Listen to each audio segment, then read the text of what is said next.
Whenever a scaffold requires a modification, you will need to create a modification request. From the map screen, select the scaffold pin and tap the status and select Modify. You have two available options.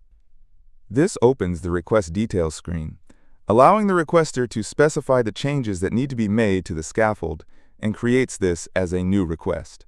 This will need to be approved. This option allows you to create a scheduled modification without creating a new request. This allows you to skip the request process.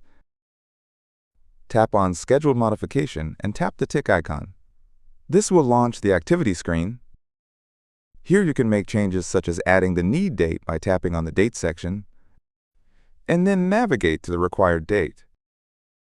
When all details have been entered, tap the tick icon. Tap on the scaffold, select Standing, then tap Modify. You will notice an activity has been created. Tap on Use an existing selected modification, then tap the tick icon. This will launch the activity.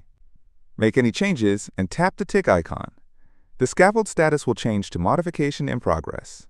Tap Modification in Progress and tap Complete Modification. This will launch the activity screen. Make any changes and tap the tick icon. The modification will be complete.